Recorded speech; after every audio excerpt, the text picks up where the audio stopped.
si Madam Garma nagpapalit ng pera, pesos into dollars, worth 30 million.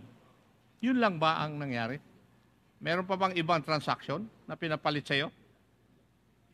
Meron pa? Yes po, Your Honor. Ano pong ilang beses pa? 2 beses lang po yung Magkano yung pangalawang beses? nauna po yung una na 20, Your Honor. 20 M, Your Honor. Ang nauna, 20 po. M. Pero ibang hindi yan magkasabay, Your Honor. Anong ibig mo sabihin hindi magkasabay? Hindi isang bagsakan yung 20 million na pinapalit mo? Hindi po. 2 beses lang po ako nagpapalit ng malaki. 2 beses kang nagpapalit na malaki. Opo, Your Honor. Mas maraming beses yung maliit? Mga maliit lang, Your Honor. Maliit. Okay. Yung 2 beses na malaki, magkano po yung amounts? 20 M po, Your Honor. 20 at saka? 30 po. At saka 30.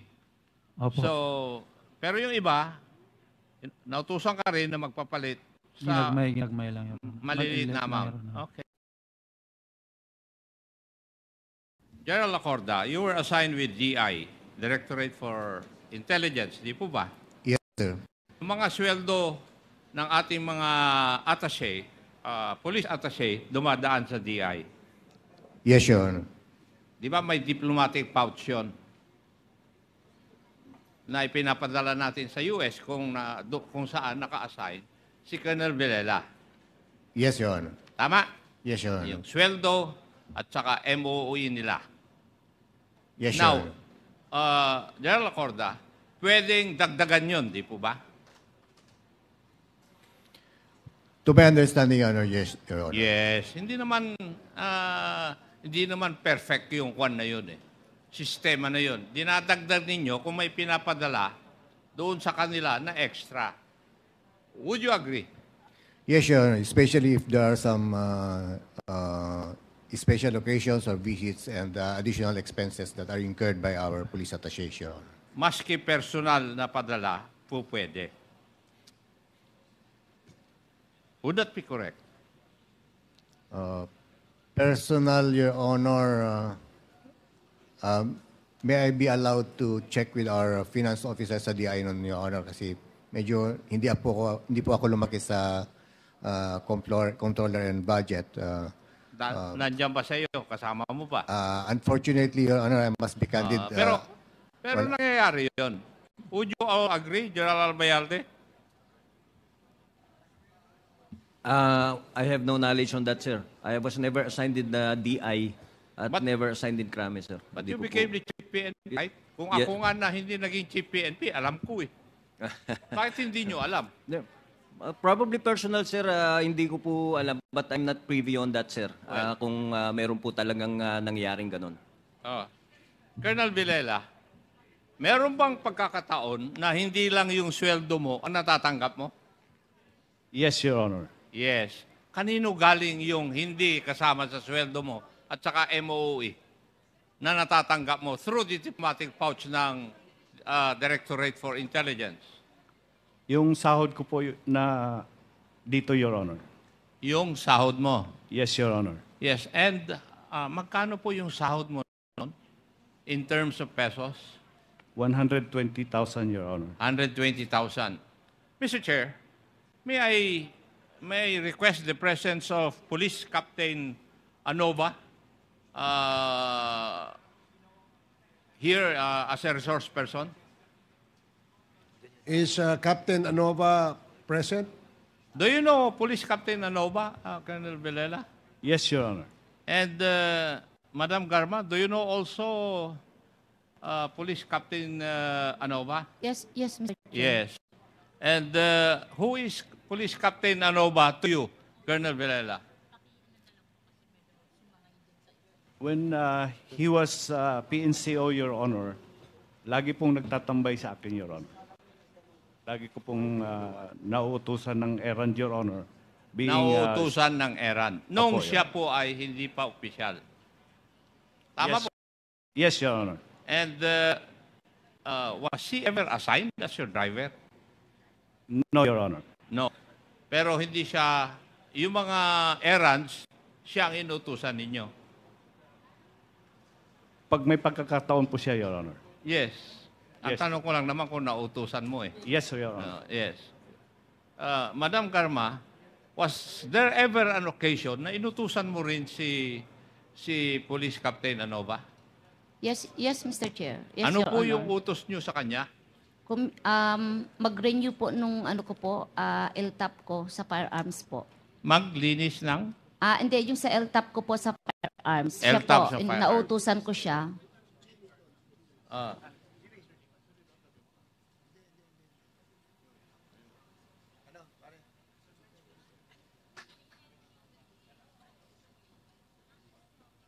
Siguruhin nyo yung sagot nyo, ha? Nauutusan nyo siya. Yes, Your Honor. Mr. Chairman, can we take the oath of Captain Anuba, please? Sige, Comsec, please administer his oath. Mr. Nova, do you swear to tell the truth, the whole truth, and nothing but the truth in this public inquiry, so help you God? The oath has been administered, sir. Okay, thank you. Please proceed, Congressman Akop. Thank you, Mr. Chair. Captain Anova, ang sabi ni Madam Garma na pag-uutusan ka lang na ayusin yung kanyang LTAP, License to Own and Possess Firearms. Tama po ba yun? Yes, sir. Yes. Meron pa ba siyang ibang utos sa'yo? Aside from yung pagpa-follow up ng LTOP or License to Own and Possess Firearms, meron pa bang utos? Kung sa kanya, sir, rekta, hindi po. Pakilapit. Kung sa kanya po, rekta, sir, hindi po. Kung sa kanya rekta na utos, wala po kasi di man po nakakarekta, sir. Sa kanyang rekta na utos, sir, hindi po. Merong mga informasyon kami natanggap na ikaw ay nagpapapalit ng peso to dollars dito po sa Maynila. Totoo ba yun? Yes, sir. Totoo. Yes, sir. Sino po ang utos para magpalit ka ng peso to dollars? Tumatawag po sa akin, sir. Ano no? May tumatawag lang, sir. Sino po yung tumatawag sa iyo? Si Sir Belela, sir. Si? Sir Belela po. Si Sir Belela po. si Sir Belela. Siya ang tumatawag sa iyo para magpapalit ka ng dolyar. Noong tumatawag ba siya sa iyo? Noong panahon na nandun siya sa United States of America? Yes, sir. So, for a long distance? Viber po, sir. Viber? Yes, sir. Viber. Text o tawag? Tawag, sir. Tawag. So, tawag, ang inutos niya sa iyo, magpapalit ka ng pesos to dollars. Ano naman, sir? Pag...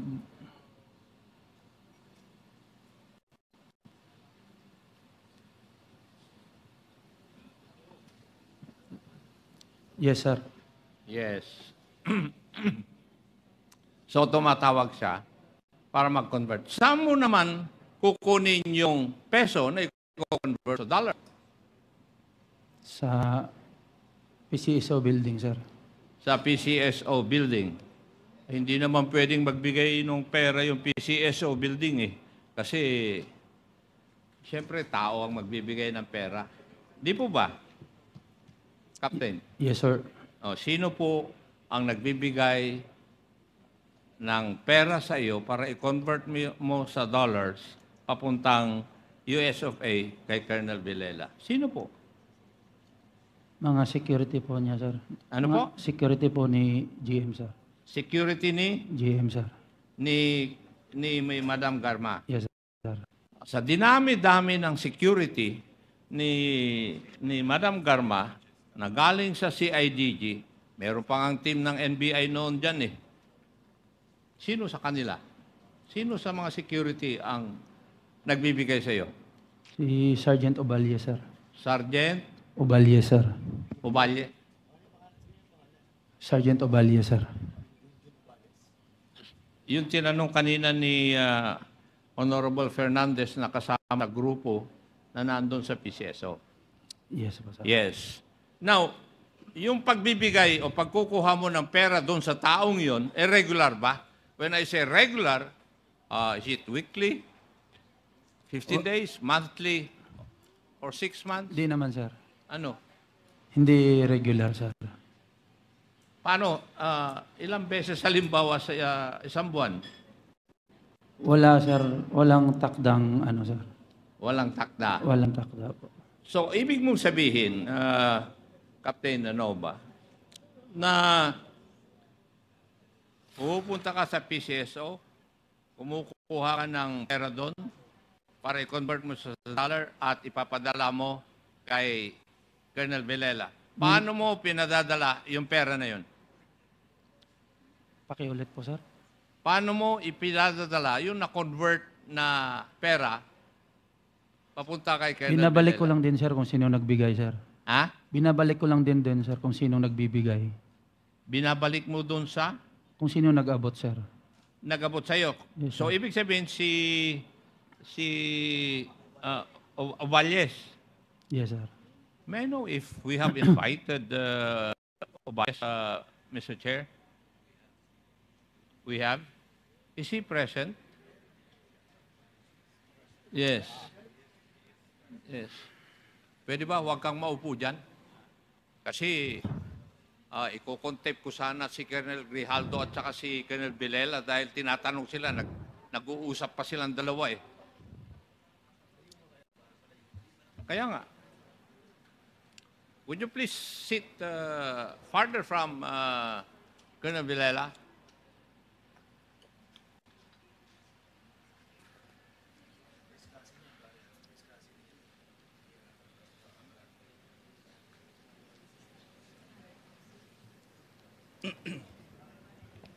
Sergeant Oballes, you are the first cousin of Madam Garma, tama?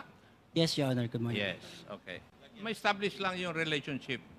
Narinig mo yung kasagutan ni Captain Anuba sa aking mga katanungan. Narinig mo? Yes, Your Honor. May katotohanan ba yung sinabi niya? Wala po. Wala. Yes, Your Honor. Wala. Yes. O, Captain, sinabi nung sarhento, ikaw daw ang sinungaling. Ako sabi ng totoo. Ako po yung nagsasabi ng totoo. Ilapit mo. Sinasabi ko lang po yung totoo, Your Honor. Ha? Sinasabi ko lang po yung totoo. Alam mo, Sergeant Oballes, mas paniniwalaan ko ito. Bakit? Ito, assigned lang kay Colonel Villela. Ikaw, kasama mo si Madam Garma na matagal. Di ba? Sinungaling ka rin eh. Pero mamaya-maya, abutin ka rin siguro.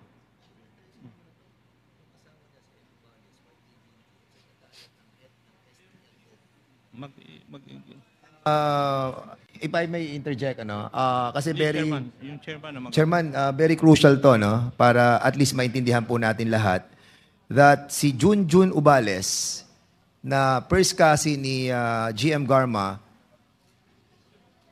wipe niya ang secretariat ng head ng STL Core Group na si Emmy Ubales.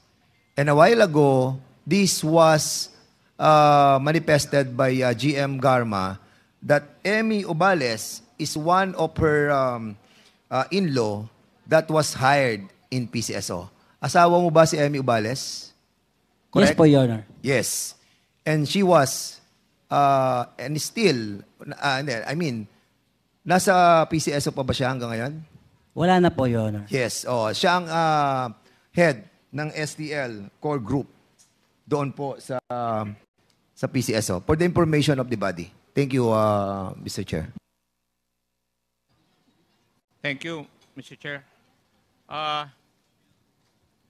Captain Anuba, PNCO yung nagsasabi na sinungaling ka, ha? Pakilagay mo sa isip mo. At saka tandaan mo yung pangalan niya. Di ba? Sinungaling ka raw. But, Captain, ano ba? Kung ikaw ay nagpapalit ng dolyar, ng pesos sa dollar, ano naman po yung pinakamalaking pinapalit sa iyo na pesos to be converted to dollars? Pinakamalaki po, 30M po. Ilan? 30M po. Lakas. 30 po, 30M. Kumain ka na ba? Kumain ka na? Hindi pa. Hindi ako makakain, Your Honor. Pakilapit lang yung Kasi ang hina mo magsalita eh. 30M po, Your Honor. 30 po. 30 M. Ilang dolyar yun? Di po ako matandaan, Your Honor. Ha? Di ko po ako Kung sa 50, 1.5 million dollars. Basta ako pagka-autos, wala na po ako. Ha?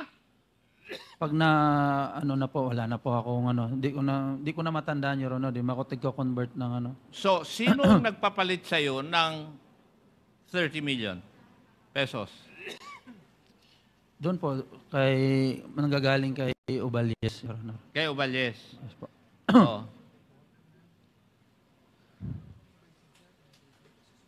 Sa tingin mo, kanino naman kinuha ng isang sarento yung amount na 30 million?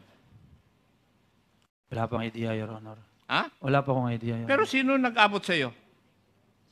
Si Uballes po, Your Honor. Sergeant Uballes. Do you deny that also, Sergeant Uballes? Yes, Your Honor. Yes. May I move, Mr. Chair, for consistent in lying to cite in contempt Sergeant Uballes? Second. It's a motion to cite in contempt Sergeant Oballes for consistently lying before this committee in violation of Section 11 of our Rules of Procedure governing inquiries in aid of legislation. Duly seconded. Hearing no objection, the motion is approved. Sergeant Oballes is hereby cited in contempt. Mr. Chair, Congressman Abante. I'd just like to also make a motion that Sergeant Uballes should be detained in any regular jail in Metro Manila. Can we be specific as to what jail, Your Honor? Quezon City Jail? Mr. Chairman, Can Mr. we be Chairman. specific? Wait. Can we be? Do you have any? I don't have any, perhaps in Quezon City Jail so that it will be near Batasan. Okay. Now, yes, Congressman Paduano. Before we rule on the detention, no? Period of detention at saka yung detention facility. Sergeant Uballes, saan ka ba naka-assign ngayon? Southern Police District, Your Honor. Southern Police District. Yes, Your Honor. Sino yung immediate officer mo? Anong unit ka? Your Honor, katatapos ko lang po kasi mag-schooling. Then Previously. after ko po mag-schooling. Sa ngayon, wala ka pang assignment? Wala pa po. Nasa holding unit pa po ako. Nasa holding ka? Yes, sir. Pero SPD? Yes, po. Na-assign ka rin ba dito sa Quezon City? Nung bago pa lang ako na police, Your Honor. Nung bagong police? Apo. Anyway, Mr. Chairman,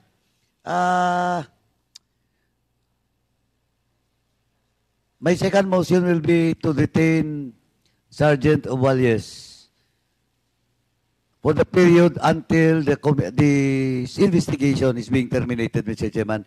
And with regards to the specific detention facility, it's up to the chairman to decide whether for Sergeant Uballes, Mr. Chairman. Okay. Earlier, the parliamentary status that Sergeant Oballes has already been cited in contempt. And there is a second motion where Sergeant Oballes will be detained until the termination of this committee hearing until next year. Is that correct, Your Honor? Yes. Mr. Chair, the second motion of Congressman Karab is the second motion to my motion that he must be detained at the Quezon City Jail. And the motion to detain Sergeant Oballes at the Quezon City Jail. Quezon City Jail until the termination of this committee hearing. Any second?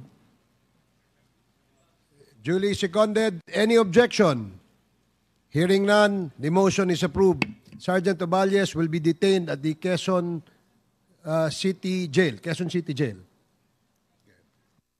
Please proceed, Congressman Acop. Thank you. Thank you, Mr. Chair. Captain Anova, sinabi mo kanina na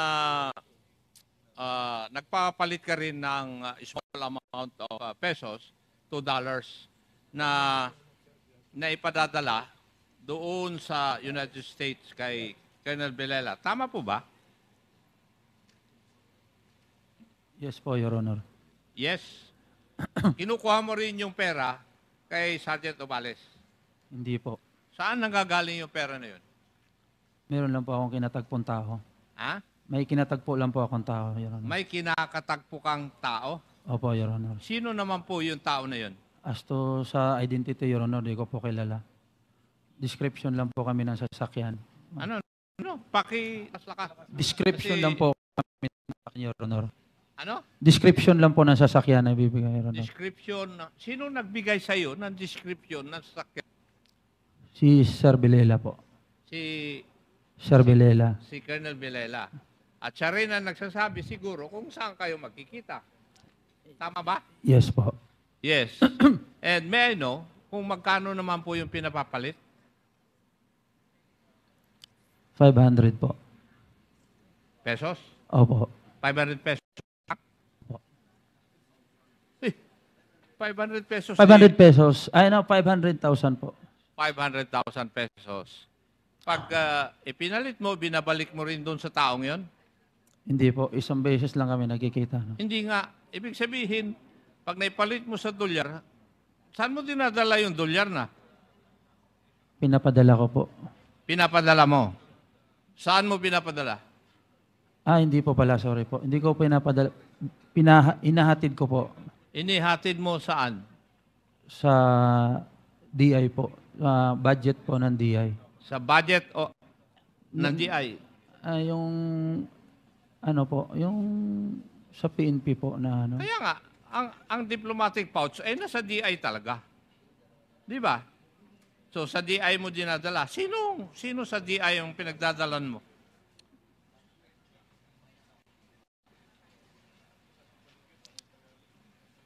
As to office lang po kasi, Your Honor, di ko familiar, basta kilala ko lang alam ko lang yung office. Hindi. Sino tumatanggap ng pera na dinadala mo sa DI na papunta doon sa kay Colonel Villela?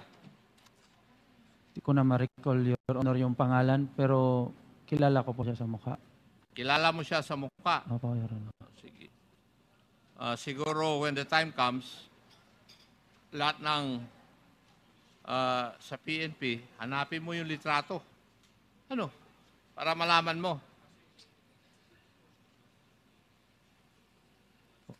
Kasi dinadala mo ng pera tapos hindi mo siya kilala. Hindi mo man lang Budget section tinatanong. po actually. Budget section ng DI. Budget section. Opo. Anong taon yon? Di ko mahina pa naman ako, Your Honor, dyan. Basta nasa Amerika si Sir nun. Okay. So, yun ang pinapadala doon kay Colonel Villela. Opo, Your Honor. Colonel Villela, a while ago, you stated, nung tinanong kita na meron pang iba, aside from your salary MOE, na natatanggap ka. Di ba? Inamin mo meron. Yes, Your Honor. Yes. Ito ba yung sinasabi na iba? Kaysa doon sa salary at saka MOE mo? Opo, Your Honor. Yan. Yes, Your Honor. Kanino kaya galing yun? At sino yung tao na sinasabi mo na katagpo ni Captain Anova? Kung sino po yung utusan ng asawa ko, Your Honor? Ang ibig mong sabihin, papupuntahin ko pa rito yung asawa mo? Hindi po, Your Honor. Kasi Sinong hindi asawa mo naman ang regular tinutukoy yun. mo? Sinong asawa mo ang tinutukoy mo? Isa lang po yung asawa ko, Your Honor. Ha? Isa lang po yung asawa ko, Your Honor. Sino nga eh? Si Marilu Mendoza Villela po, Your Honor. Huwag mo akong paglulukuhin, ha? Colonel Villela. Papunta ka pa lang, pabalik na ako. Yes, sir. Yes. Ang tanong ko sa'yo, sino yung nagpapadala? Isang beses lang po yun, Your Honor. Hindi ko naman tinatanong kung ilang beses eh. Ang tanong ko, sino?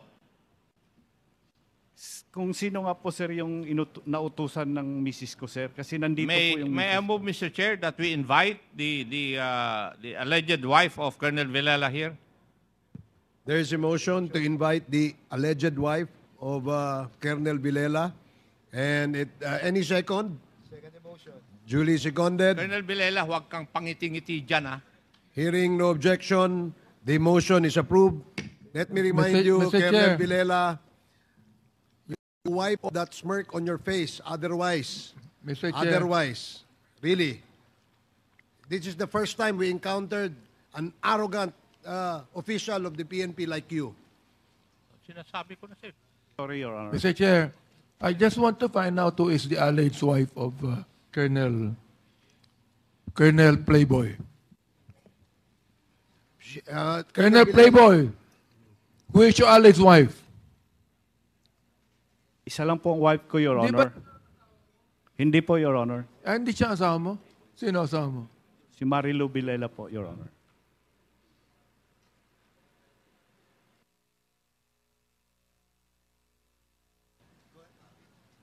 May I proceed, Mr. Chair? As I've said, mag-ingat ka, Colonel. Di ba? Kami, seryoso kami rito. Pangiti-ngiti ka riyan eh.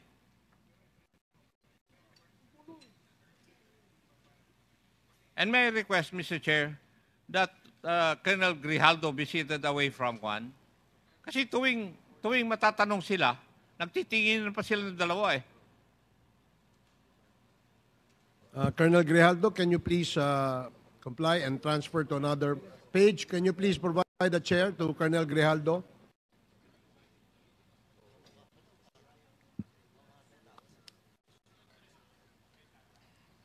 You wipe off that smirk on your face. I'm telling you, you cannot fool this committee.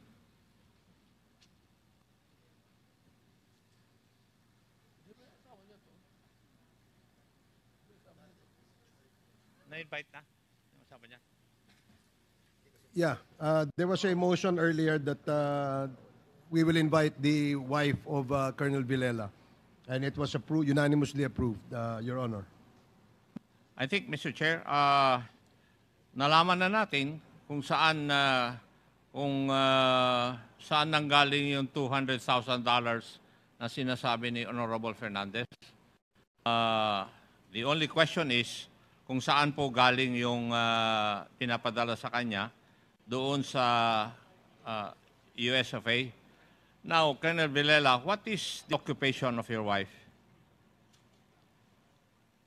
Housewife po, Your Honor. Housewife. And ang sabi mo, nagpapadala siya ng pera sa inyo. Once lang po, Your Honor. Uulitin ko. Alam ko nag-graduate ka ng law, pero may kalalagyan ka. Malapit nang maubos ang pasensya ko, Colonel Villela. Sagutin mo yung tanong ko ng tama.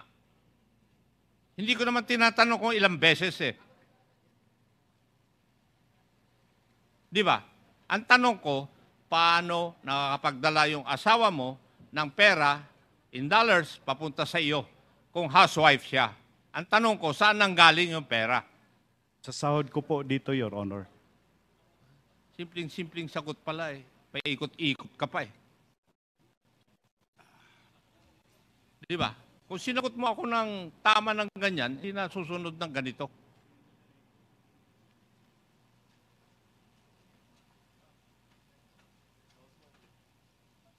Sorry, sir. Maliwanag siguro yun. Kasi, nanggaling na ako dyan eh. Nandito na ngayon ako nakaupo. Ako ang nagtatanong. Dati, akong tinatanong ng ganyan. Di ba? But anyway, Mr. Chair, napatunayan po natin na si Madam Garma nagpapalit ng pera, pesos into dollars, worth 30 million. Yun lang ba ang nangyari? Meron pa bang ibang transaction na pinapalit sa'yo? Meron pa? Yes po, Your Honor. Ano pong ilang beses pa? 2 beses lang po yung Magkano yung pangalawang beses? nauna po yung una na 20, Your Honor. 20 M, Your Honor. Ang nauna, 20 20 po. M. Pero ibang hindi yan magkasabay, Your Honor. Anong ibig mo sabihin hindi magkasabay? Hindi isang bagsakan yung 20 million na pinapalit mo? Hindi po. 2 beses lang po ako nagpapalit ng malaki. 2 beses kang nagpapalit na malaki. Opo, Your Honor. Mas maraming beses yung maliit? Mga maliit lang, Your Honor. Maliit. Okay. Yung 2 beses na malaki, magkano po yung amounts? 20 M po, Your Honor. 20 at saka? 30 po. At saka 30. Opo. So, pero yung iba, nautusan ka rin na magpapalit sa Ginagmay lang, Your Honor. maliliit na amount. Your Honor. Okay. Saan mo dinala yung dalit na 20 at saka 30? Kanino mo binalik?